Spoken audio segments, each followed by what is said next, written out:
कहानी की शुरुआत में हम साइबेरिया की एक जेल को देखते हैं जहां ढेर सारे जर्मन सोल्जर्स को लाइन से खड़ा कर दिया गया था। दरअसल वर्ल्ड वॉर 2 के खत्म होने के बाद रशिया ने बहुत से जर्मन सोल्जर्स को कैदी बना लिया था और उनसे कोयले की खानों में दिन रात काम करवाने लगे।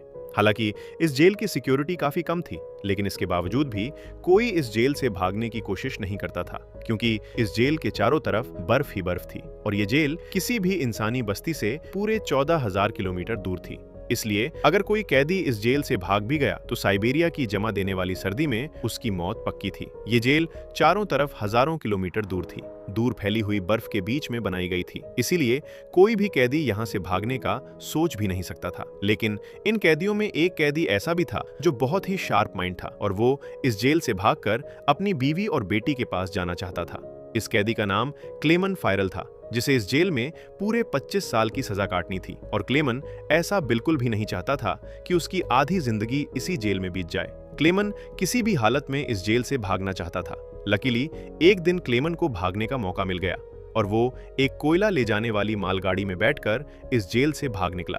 अब जेल के बाहर जब उसने खुले आसमान में सितारों को देखा तो वो खुशी से झूम उठा, लेकिन ये खुशी कुछ ही देर की मेहमान थी। थोड़ी दूर चलने के बाद उस मालगाड़ी को रोक दिया गया और जब क्लेमन ने बाहर झांक कर देखा तो एक रशियन सोल्जर बंदूक ताने उसके सामने खड़ा था। बदकिस्मती से यहाँ क्लेमन पकड़ा गया और जेल से भागने के जुर्म में उसे एक ओपन एयर सेल में बंद कर दिया गया। सर्दी बहुत ज्यादा थी और रात में होने वाली बारिश ने क्लेमन की हालत खराब कर दी थी। उस सेल में क्लेमन को कुछ घंटों के लिए नहीं बल्कि पूरे 2 दिनों तक रखा गया।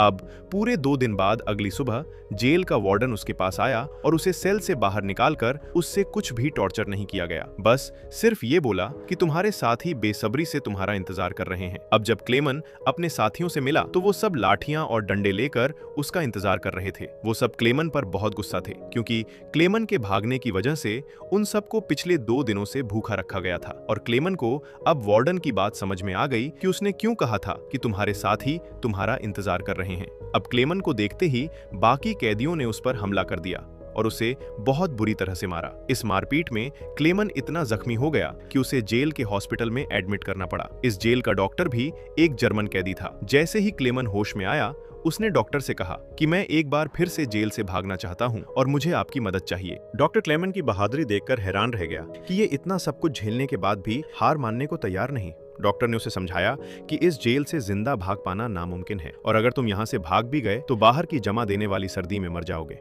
लेकिन हकीकत ये भी है कि अगर तुम यहाँ से नहीं भागे तब भी तुम्हारी मौत पक्की है, क्योंकि जिन कोयले की खानों में तुम काम करते हो वहाँ कार्बन की मात्रा बहुत ज्यादा है जो हवा के जरिए तुम्हारे शरीर में जाता है और उससे कैंसर जैसी खतरनाक बीमारियां होती हैं। इसलिए डॉक्टर ने क्लेमन से कहा कि तुम्हें एक आखिरी बार इस जेल से भागने की कोशिश जरूर करनी चाहिए। तो उसके बाद डॉक्टर ने अपने सारे गर्म कपड़े, जूते और जरूरत का सारा सामान निकालकर क्लेमन को दे दिया और उसे ये भी बताया कि रशियन सोल्जर्स अपना खाना रेलवे लाइंस के पास छुपा कर रखते हैं। इसके साथ ही उसने क्लेमन को एक बंदूक भी दी ताकि वो अपनी हिफाजत कर सके। दरअसल डॉक्टर ने ये सारा सामान इसलिए पहले से इकट्ठा किया हुआ था क्योंकि वो खुद भी इस जेल से भागना चाहता था, मगर 1 हफ्ते पहले उसे पता चला कि वो कैंसर का मरीज है और उसके पास 1 महीने से ज्यादा वक्त नहीं है। अब उसने क्लेमन को एक लंच बॉक्स दिया और कहा कि अगर तुम जिंदा बच गए तो मेरी फैमिली तक ये लंच बॉक्स पहुंचा देना और कहना कि मैं इस दुनिया में अब नहीं रहा। यहाँ एक बार फिर से रात के अंधेरे में क्लेमन दोबारा भाग निकला और इस बार उसने मालगाड़ी की बजाय पैदल चलने का फैसला किया। वो पूरी रात पैदल चलने के बाद सुबह भी चलता रहता है, क्योंकि उसे डर रहता है कि कहीं रशियन सोल्जर उसे पकड़ न ले। अब जब सुबह वार्डन को पता चला कि क्लेमन जेल से फरार हो चुका है तो वो सीधा डॉक्टर से पूछताछ करने उसके कमरे में पहुंचा, लेकिन उसके पहुंचने से पहले ही डॉक्टर ने अपनी जान ले ली थी, क्योंकि उसे पता था कि क्लेमन के भागने की खबर सुनने के बाद वार्डन मुझे बहुत तड़पा तड़पा कर मारेगा। इसके बाद वार्डन ने कई रशिया सिपाहियों को क्लेमन की तलाश में भेजा और उसे जिंदा पकड़कर वापस लाने का हुक्म दिया, लेकिन कई दिनों की तलाश के बाद भी उसे क्लेमन का कोई पता न चल सका। क्लेमन की खुशकिस्मती ये थी कि बर्फबारी स्टार्ट होने की वजह से उसके पैरों के निशान मिटते जा रहे थे, जिससे क्लेमन को ढूंढना मुश्किल पड़ रहा था। अब सबको लगने लगा कि क्लेमन इस सर्दी में जमकर मर चुका होगा, मगर वार्डन मानने को तैयार नहीं था। क्योंकि वार्डन जानता था कि क्लेमेंट बहुत स्ट्रांग है और वो इतनी आसानी से हार नहीं मानेगा, इसलिए उसने तलाश जारी रखने का हुक्म दिया। वहीं दूसरी तरफ हम क्लेमेंट को देखते हैं, जो पूरे जोश के साथ बर्फीले तूफान को पार करते हुए आगे बढ़ रहा था। जेल से भागने के 9 दिन बाद उसे अचानक कुत्तों के भौंकने की आवाज सुनाई दी और जैसे ही वो पीछे मुड़ा, उसने एक स्लेज को अपनी तरफ आते देखा। उससे पहले कि वो भागता, वो स्लेज उसके पास आ गई और उस पर चढ़ती हुई आगे निकल गई। तभी क्लेमेंट की आंख खुल गई और उसे पता चला कि वो सिर्फ सपना देख रहा था। दरअसल क्लेमेंट पिछले 9 दिनों से पैदल चल रहा था और अब उसका खाना भी खत्म हो चुका था। भूख और थकान की वजह से उसका आगे बढ़ना मुश्किल हो गया था, लेकिन इसके बावजूद क्लेमेंट ने हार नहीं मानी और जैसे तैसे चलता रहा। कुछ दिनों के बाद उसका जिस्म भी जवाब दे गया और वो भूख से बेहोश हो गया। अब कुछ घंटों बाद जब उसे होश आया, उसने अपने आसपास एक अजीब सी आवाज सुनी। तभी उसने एक सील को देखा और ये देखते ही उसकी आंखें चमक उठी।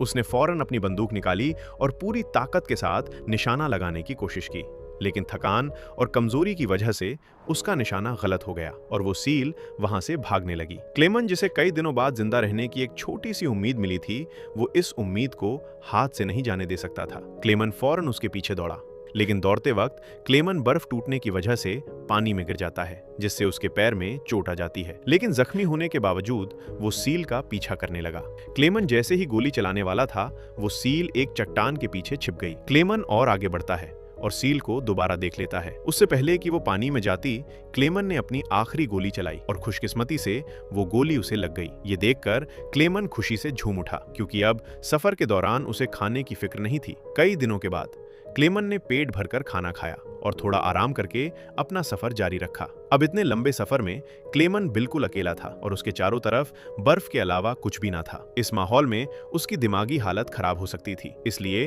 वो खुद से बातें करता और पॉजिटिव बातें कहकर खुद को आगे बढ़ने के लिए मोटिवेट करता। इसके साथ ही वो हर वक्त कैंपस के जरजास इससे रास्ते को देखता है, ताकि वो इस बर्फीली वादी में कहीं खो न जाए। इसी तरह दिन गुजरते गए और फिर महीने। लगातार 2 महीने चलने के बाद क्लेमेंट को इस बर्फीले मैदान में एक छोटा सा पेड़ दिखाई दिया। इस पेड़ को देखकर क्लेमेंट इतना खुश हुआ कि जैसे उसे कोई खजाना मिल गया हो और वो भागकर उस पेड़ को गले लगा लेता है। दरअसल ये पेड़ इस बात की निशानी थी कि क्लेमेंट लगातार 2 महीने चलने के बाद अब ये बर्फीला मैदान क्रॉस कर चुका है और आगे जंगल शुरू होने वाला है। थोड़ा ही आगे चलने के बाद ठीक वैसा ही हुआ जैसा उसने सोचा था। अब यहाँ से जंगल शुरू होने वाला था। बर्फ का इलाका खत्म हो रहा था। वो जंगल में बहुत खुश था। वो लकड़ियां इकट्ठा करके आग जलाता है और कई महीनों बाद पहली बार सुकून से सो जाता है। पर अगला दिन उसके लिए सुकून का था या नहीं, ये कोई नहीं जानता। दूसरी तरफ वार्डन अब भी क्लेमेंट की तलाश में था और उसने अपनी सर्च पार्टी को हुक्म दिया कि वो 500 किलोमीटर के दायरे में क्लेमेंट की तलाश करें। वहीं क्लेमेंट एक जंगल से होता हुआ आगे बढ़ रहा था कि अचानक वहां एक बर्फीला तूफान आ गया। ये तूफान इतना तेज था कि बड़े बड़े पेड़ भी जमीन से उखड़कर गिरने लगे। क्लेमेंट जैसे ही आगे बढ़ने की कोशिश करता है, एक बड़ा सा पेड़ सीधा उस पर गिर जाता है। क्लेमेंट की किस्मत अच्छी थी कि शाम में 2 आदमी यहाँ से गुजरे जो सोने की तलाश में थे। उन्होंने क्लेमेंट को देख लिया और वक्त पर उसकी जान बचा ली। उसके बाद ये तीनों एक साथ आगे बढ़े और कई दिनों के सफर के बाद बर्फीले मैदान से बाहर निकल आए। रास्ते में उन्हें एक दरिया मिला, जिसे पार करने के लिए उन्होंने लकड़ी की एक कश्ती बनाई। दरिया पार करते वक्त वो आपस में बातें करने लगे और एक दूसरे को बचपन के किस्से सुनाने लगे। लेकिन इसी बीच दरिया का बहाव तेज हो गया और कश्ती काबू से बाहर होने लगी। ऐसे में एक साथी का तालमेल बिगड़ गया और वो सीधा पानी में जा गिरा।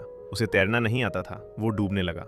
ये देखकर क्लेमेंट ने पानी में छलांग लगा दी और किसी तरह उस आदमी को किनारे तक लाकर उसकी जान बचाई। दूसरी तरफ उनका दूसरा साथी उन दोनों को डूबने के लिए छोड़ देता है और अकेला आगे बढ़ गया। उसका दूसरा साथी बहुत ही लालची था। उसे लगा कि वो दोनों मर गए होंगे और लालच के चलते उसने अपने दोस्त का सोना भी खुद के पास रख दिया। थोड़ी देर बाद जब क्लेमेंट और दूसरा आदमी टेंट तक पहुंचे तो उस आदमी को अपने दोस्त पर बहुत गुस्सा आया और उसने उसे गोली मारकर उसकी जान ली। उसके बाद क्लेमेंट और वो आदमी ने सामान उठाया और सफर जारी रखा। वे दोनों कई महीनों तक इसी उम्मीद पर चलते रहे कि कोई इंसानी आबादी उन्हें मिल जाए। लेकिन दोबारा सर्दियों का मौसम आ गया और हर तरफ के जंगल बर्फ की सफेद चादर में छुप गए। उस आदमी ने जो सामान उठाया था वो काफी भारी था, इसलिए उसे बर्फ में चलने में मुश्किल हो रही थी। ये देखकर क्लेमेंट ने उसका बोझ हल्का करने की कोशिश की और कहा कि कुछ देर के लिए अपना सामान मुझे दे दो। लेकिन यहाँ उस आदमी को शक हुआ कि शायद क्लेमेंट भी उसका सोना चुराना चाहता है, इसलिए उसने क्लेमेंट पर हमला करके उसे नीचे धकेल देता है, जिससे क्लेमेंट बेहोश हो जाता है। थोड़ी देर बाद क्लेमेंट को होश आया तो उसने देखा कि भेड़ियों का एक झुंड उसकी तरफ आ रहा है।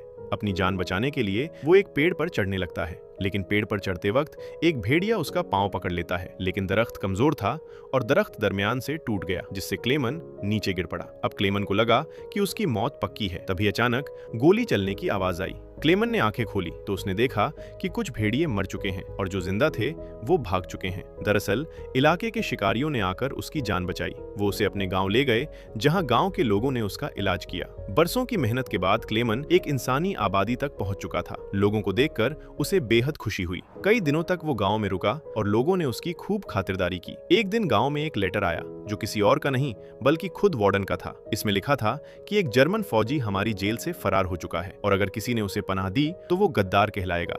अब ना चाहते हुए भी क्लेमन को ये गांव छोड़ना पड़ा, क्योंकि अगर वो यहाँ से नहीं जाता तो वार्डन इस गांव वालों को भी सजा देते। जाने से पहले गांव के लोगों ने उसे खाने पीने का सामान और एक शिकारी कुत्ता दे देते हैं। इस लंबे सफर में अब क्लेमन का एक साथी भी बन गया है, इसलिए अब उसे अकेलापन महसूस नहीं हो रहा था। वे दोनों कई दिनों तक चलते रहे। रास्ते में उन्हें एक लकड़ी की फैक्ट्री नजर आई और कुत्ता खाने की तलाश में उसकी तरफ दौड़ा। अब क्लेमन अपने कुत्ते को बचाने के लिए मिल के अंदर गया। वहां वर्करों ने क्लेमन को पहचान लिया और उसे मालिक के पास ले गए। वहां जाकर क्लेमन ने मालिक को अपनी पूरी कहानी सुनाई, जिससे सबको क्लेमन पर तरस आया। उन्होंने उसे खाना खिलाया और जर्मनी जाने वाली ट्रेन में बिठा दिया। क्लेमन खुश था कि वो जल्द अपने घर पहुंच जाएगा, लेकिन वो नहीं जानता था कि मिल के मालिक ने उसकी खबर वार्डन को दे दी है। अब वार्डन अपने सिपाहियों के साथ स्टेशन पर उसका इंतजार कर रहा था। लेकिन स्टेशन पहुंचने से पहले क्लेमन ने दूर से रशियन सोल्जर्स को देख लिया और मौका मिलते ही ट्रेन से कूदकर भाग निकला। मगर बदकिस्मती से रशियन सिपाहियों ने उसे देख लिया और उसका पीछा करने लगे। क्लेमन ने जल्दी से पटरियां पार की, लेकिन अचानक ना जाने वार्डन कहां से सामने आ गया। ये देखकर क्लेमन का दिल घबरा गया, क्योंकि अब उसे लगा कि उसकी बरसों की मेहनत जाया हो गई। अब इससे पहले कि वार्डन उसे गिरफ्तार करता, क्लेमन के कुत्ते ने वार्डन पर हमला करके उसे काट लिया और यूं एक बार फिर से क्लेमन को भागने का मौका मिल गया और वो पूरी जान लगाकर यहाँ से भागने लगा। लेकिन तभी उसे गोली चलने की आवाज आई और जब उसने पीछे मुड़कर देखा तो उसने अपने कुत्ते को मरा हुआ देखा। ये देखकर क्लेमन को काफी दुख हुआ, लेकिन इसके बावजूद भी वो रुका नहीं और अपनी पूरी ताकत से आगे बढ़ता रहा। उसके बाद वो पुल के ऊपर चढ़ा और नीचे से गुजर रही ट्रेन के ऊपर कूदकर वहां से भाग निकला और कुछ इस तरह से वो वार्डन के हाथों से फिर बच निकला। अब ऐसे ही दिन गुजरते गए और क्लेमन आहिस्ता आहिस्ता इस सफर में आगे बढ़ता रहा। देखते ही देखते साल 1952 आ गया और अब क्लेमन को जेल से भागे हुए पूरे 7 साल हो चुके थे। वो उस वक्त सेंट्रल एशिया में था और एक गांव के मेले में इधर उधर भटक रहा था। उस मेले में उसने खाने पीने की अलग अलग चीजें देखी। खाने को तो उसका मन कर रहा था, लेकिन उसके पास पैसे नहीं थे, इसलिए वो दिल पर पत्थर रखकर आगे बढ़ गया। तभी उसकी नजर 2 लड़कियों पर पड़ी जो मेले में पैनकेक बेच रही थी। क्लेमन ये पैनकेक तो खाना चाहता था, लेकिन उस बेचारे की जेब में 1 पाई तक नहीं थी, इसलिए वो मायूस होकर आगे चलने लगा। पर तभी उनमें से एक लड़की को उस पर तरस आ गया और उसने पैनकेक का एक हिस्सा तोड़कर क्लेमन को दे दिया। पहले तो क्लेमन को थोड़ा अजीब लगा, फिर उसने लड़कियों का शुक्रिया अदा करते हुए वो पैनकेक खा लिया। अब इस मेले में एक रईस आदमी भी था जिसने ये सब कुछ देख लिया था। उसके बाद क्लेमन एक चर्च में गया और ये आदमी भी उसका पीछा करते हुए चर्च में आ पहुंचा। दरअसल ये आदमी भी किसी जमाने में एक कैदी हुआ करता था, इसलिए उसने क्लेमन को पुलिस के हवाले नहीं किया और उसकी मदद करने की कोशिश की। उसके बाद वो क्लेमन को लेकर अपने घर गया, जहां क्लेमन ने कई साल बाद शेव की और अपने पुराने हुलिया में वापस आया। फिर उस आदमी ने क्लेमन को एक नया पासपोर्ट दिया ताकि वो रशिया के बॉर्डर को क्रॉस करके जर्मनी पहुंच सके। क्लेमन उस आदमी से बहुत खुश हुआ। जाने से पहले क्लेमन ने उसका शुक्रिया अदा किया और रशिया और जर्मनी की बॉर्डर की तरफ निकल पड़ा।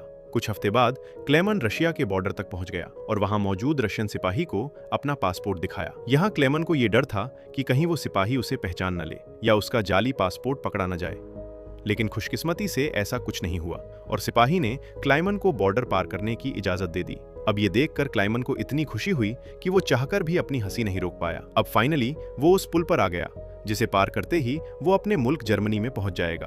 पर जैसे ही वो आधे रास्ते तक पहुंचा, उसकी आंखों पर एक तेज रोशनी पड़ी और जब उसने आंखें खोली तो उसने वार्डन को अपने सामने पाया।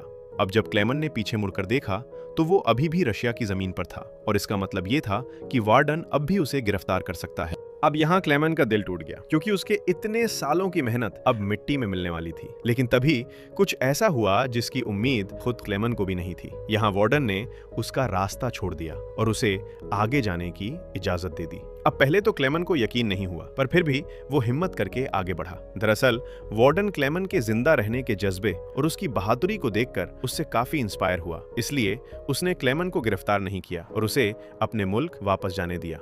और तभी वार्डन उससे ये कहता है, ये लड़ाई बस 2 सोल्जर्स के बीच थी, एक मैं और एक तुम, और इसे तुम जीत गए। जाओ अपनी जिंदगी जी लो। अब फाइनली क्लेमन ने उस बॉर्डर को पार किया और अपने देश जर्मनी पहुंच गया। इसके बाद वो अपने घर के करीब पहुंचा, जहां उसने अपनी बेटी और बीवी को देखा। अब थोड़ी देर बाद वो दोनों चर्च जाने के लिए घर से निकलती हैं, तो क्लेमन भी उनका पीछा करता हुआ चर्च में आ गया। हालांकि क्लेमन ने अभी तक अपनी बेटी को आवाज नहीं दी थी, क्योंकि उसे उम्मीद थी कि एक दिन जरूर उसके पिता आएंगे। जब उसकी बेटी ने पीछे मुड़कर देखा तो उसने अपने पिता को पहचान लिया और दौड़कर अपने पिता को गले से लगा लिया। अब इतने सालों बाद क्लेमन को जिंदा देखकर उसकी वाइफ की खुशी का तो कोई ठिकाना नहीं था।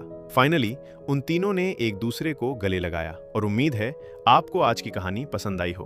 अगर ये कहानी आपको दिल तक पहुंची हो तो इसे शेयर करो, लाइक करो और कहानीवर्स को सब्सक्राइब करना मत भूलना।